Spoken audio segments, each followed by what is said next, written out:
दक्षिण से परिसीमन विवाद को लेकर उठा बवंडर अब पूरे देश को अपनी चपेट में ले चुका है। तमिलनाडु के सीएम और डीएमके चीफ एमके स्टालिन के हाथ तो जैसे नया राजनीतिक अस्त्र लग गया है। उन्होंने 7 मार्च को कई मुख्यमंत्रियों और पूर्व मुख्यमंत्रियों को चिट्ठी लिखी। इसमें साझा कार्रवाई समिति यानी जेएसी बनाने और उसकी पहली बैठक 22 मार्च को करने का न्योता भी भेज दिया। स्टालिन की इस मुहिम को बड़ी सफलता मिल रही है, क्योंकि एनडीए के सहयोगी दल भी अब स्टालिन की डिमांड का समर्थन करते दिखाई दे रहे हैं। इसके साथ ही पूरा विपक्षी गठबंधन भी इस मामले में एकजुट दिखाई दे रहा है। एनडीए में बीजेपी के बाद सबसे बड़ी सहयोगी पार्टी टीडीपी भी परिसीमन के मामले में इंडिया गठबंधन के साथ खड़ी दिखाई दे रही है, जिससे ये विवाद अब मोदी सरकार में दरार बढ़ाता दिखाई दे रहा है। परिसीमन विवाद को लेकर इंडिया गठबंधन की तैयारी से मोदी सरकार की नींद उड़ती नजर आ रही है, और आज इसी पर हम अपनी स्पेशल रिपोर्ट में करेंगे बात। नमस्कार, मैं आंचल। 2026 से देश में लोकसभा और विधानसभा सीटों को लेकर नए सिरे से परिसीमन कराया जाना है। इसके लिए परिसीमन आयोग का गठन होगा और इसकी तरफ से जो सिफारिश की जाएगी उसे सुप्रीम कोर्ट में भी चुनौती नहीं दी जा सकती। लेकिन विवाद इसके गठन पर नहीं, बल्कि परिसीमन को लेकर जो फॉर्मूला पहले से तय है उसे लेकर है। सीटों को लेकर पूरे देश में एक समान फॉर्मूला अपनाया जाता है। मान लीजिए, अगर यूपी में 15 लाख की जनसंख्या पर एक लोकसभा सीट निर्धारित की जाएगी, तो पूरे देश में हर लोकसभा सीट के लिए 15 लाख की जनसंख्या निर्धारित होगी। इसे लेकर ही बवाल मच गया है। दक्षिण के राज्यों ने इस मुद्दे पर केंद्र सरकार की मंशा पर सवाल उठाए हैं। डीएम के सांसद डीएम कथिर आनंद ने परिसीमन के लिए नए मानदंड की मांग की है। उन्होंने कहा कि तमिलनाडु और दूसरे दक्षिणी राज्यों को जनसंख्या नियंत्रण कार्यक्रमों के सफल कार्यान्वयन के लिए इनाम मिलना चाहिए, लेकिन मोदी सरकार की तरफ से दक्षिण को इसकी सजा दी जा रही है। दूसरी तरफ उत्तर भारत राज्यों, विशेष रूप से उत्तर प्रदेश और बिहार को केवल इसलिए सीटें मिलेंगी क्योंकि वो अपनी जनसंख्या को नियंत्रित करने में पूरी तरह से विफल रहे। और अब ये मामला पूरे देश में गूंज रहा है। एमके स्टालिन ने जब परिसीमन के खिलाफ लड़ाई शुरू की तो केरल, तमिलनाडु, आंध्र प्रदेश, तेलंगाना और कर्नाटक में उन्हें जबरदस्त समर्थन मिला।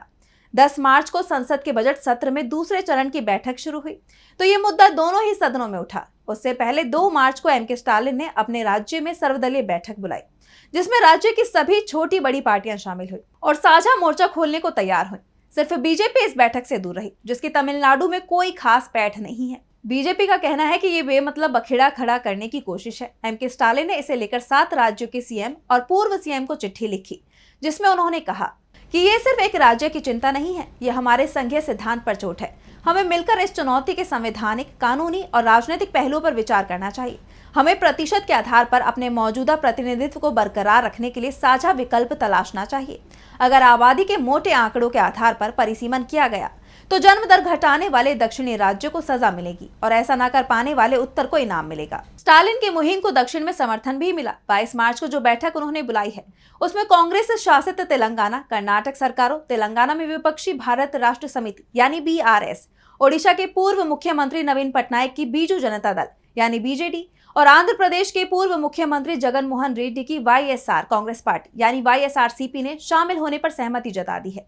तेलंगाना के सीएम रेवंत रेड्डी तो कर्नाटक के डिप्टी सीएम डीके शिवकुमार इस बैठक में शामिल हो सकते हैं।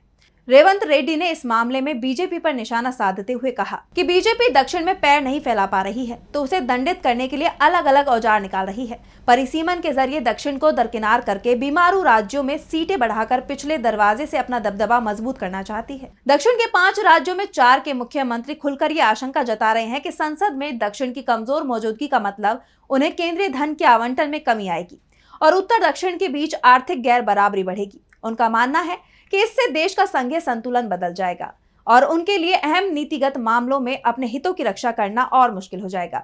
यहां तक कि बीजेपी के सहयोगी आंध्र प्रदेश के मुख्यमंत्री चंद्रबाबू नायडू ने भी इशारा किया कि रसूख बनाए रखने के लिए राज्य को अपनी आबादी की नीति पर नए सिरे से सोचने पर मजबूर होना पड़ सकता है। वो पहले भी स्टालिन की तरह अपने राज्य के लोगों से ज्यादा बच्चा पैदा करने की अपील कर चुके हैं।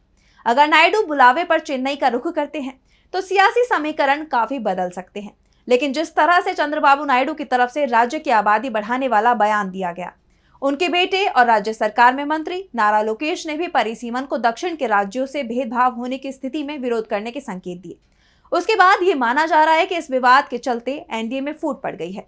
एक तरफ एनडीए इस मामले में बिखरता दिखाई दे रहा है तो इंडिया गठबंधन एकजुट हो गया है। केरल के मुख्यमंत्री पिनराई विजयन भी स्टालिन के साथ खुलकर मैदान में आ गए हैं, जिसके बाद अब इसे दक्षिणी राज्यों के राजनीतिक दलों की एकजुटता के रूप में देखा जा सकता है। विजयन ने निर्वाचन क्षेत्र परिसीमन एक तरफा कदम के खिलाफ एकता शीर्षक से एक बयान जारी किया। ये बयान तमिलनाडु के सूचना प्रौद्योगिकी मंत्री पलानीवेल थियागाराजन और सांसद डॉक्टर तमिझाची थंग पांडियन से मुलाकात के बाद आया। डीएम के नेता विजयन से मिले और उन्हें स्टालिन का निमंत्रण दिया था। विजयन ने कहा कि केंद्र सरकार लोकतंत्र और फेडरलिज्म के मूल्यों की अनदेखी करते हुए लोकसभा निर्वाचन क्षेत्रों को फिर से परिसीमित करने में लगी है। इसलिए तमिलनाडु के सीएम ने केरल के मुख्यमंत्री को चेन्नई में आयोजित सर्वदलीय एकजुटता सम्मेलन में इनवाइट किया है। केरल इस मामले में अपनी एकजुटता व्यक्त करता है। तो दक्षिण के राज्यों के डर का कारण क्या है? वो इसी बात से समझा जा सकता है कि अगर आबादी के हिसाब से परिसीमन होता है और लोकसभा की सीटों की संख्या 543 ही रखी जाती है, तो तमिलनाडु में लोकसभा की सीट 39 से घटकर 31 रह जाएंगी। केरल में ये संख्या 20 से कम होकर 13 रह जाएगी। आंध्र प्रदेश और तेलंगाना को भी नुकसान होगा। सिर्फ कर्नाटक में सीटों की संख्या जो है वही बनी रहेगी। स्टालिन के इस मुहिम में पंजाब भी शामिल हो गया है। पंजाब के मुख्यमंत्री भगवंत मान ने कहा कि मेरी तमिलनाडु के मुख्यमंत्री एम के स्टालिन से फोन पर बात हुई है। वो अपने 2 मंत्रियों को भेज रहे हैं। भगवंत मान ने केंद्र सरकार पर आरोप लगाया, ये इधर उधर की चालें हैं। जहां पर ये जीत नहीं सकते वहां के राज्यों की सीटों को कम कर रहे हैं और जहां जीत रहे हैं वहां बढ़ा रहे हैं। एक तरफ प्रदेश में परिवार को छोटा रखने की नीति लागू की जा रही है, तो दूसरी तरफ उन राज्यों में संसदीय और विधानसभा हलकों को बढ़ाया जा रहा है जहां पर इस नीति का पालन नहीं किया जा रहा।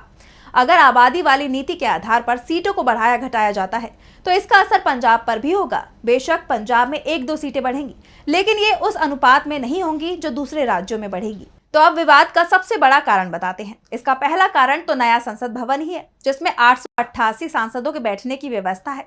इससे विपक्षी दलों को आशंका है कि ये परिसीमन और अपने दबदबे वाले उत्तर भारत में सीटें बढ़ाने की बीजेपी की योजना का हिस्सा है। संसदीय सीटों की परिसीमन की इजाजत हर जनगणना के बाद संविधान का अनुच्छेद 82 देता है। इसी तरह अनुच्छेद 170 में राज्यों के लिए विधानसभाओं की सीटों के बंटवारे का प्रावधान है।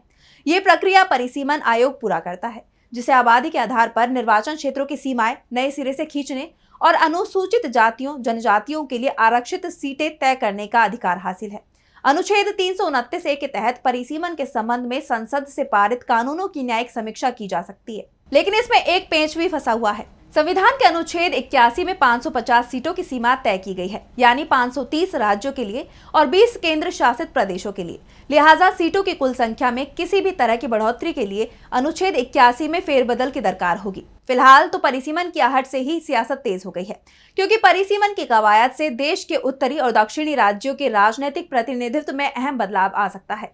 लोकसभा सीटों की संख्या 543 बनी रहती है, तो 4 उत्तरी राज्यों उत्तर प्रदेश, बिहार, मध्य प्रदेश और राजस्थान में 31 सीटें बढ़ जाएंगी, जबकि दक्षिणी राज्यों तमिलनाडु, केरल और आंध्र प्रदेश में 26 सीटें घट जाएंगी। ये बदलाव राष्ट्रीय परिवार स्वास्थ्य सर्वेक्षण की रिपोर्ट के मुताबिक उत्तर की उच्च जनसंख्या वृद्धि और 2 से अधिक प्रजनन दर की वजह से है, जबकि दक्षिणी राज्यों में अधिकतम प्रजनन दर 1.8 है। संयुक्त राष्ट्र की एक रिपोर्ट के अनुमान के मुताबिक भारत में 2060 में आबादी 1.7 अरब का शिखर छूने के बाद ढलना शुरू होगी। इसी के आधार पर स्टालिन अगले 30 साल तक परिसीमन रोकने की मांग उठा रही हैं। दक्षिण के राज्य का एक डर ये भी है कि अगर लोकसभा सीटों की संख्या को 543 से बढ़ाकर 848 कर दिया जाता है, तो 4 उत्तरी राज्य बिहार, यूपी, राजस्थान और मध्य प्रदेश को अतिरिक्त 150 सीटें मिल जाएंगी, जबकि दक्षिण के 5 राज्यों को सिर्फ 35 सीटों का लाभ होगा। उत्तर भारत देश की जीडीपी में 24% का योगदान देता है, तो दक्षिण भारत का योगदान 331% है। इसलिए दक्षिण के नेता ये दलील दे रहे हैं कि सीमांकन का आधार आर्थिक होना चाहिए। तो फिलहाल के लिए हमारी स्पेशल रिपोर्ट में बस इतना ही। नमस्कार।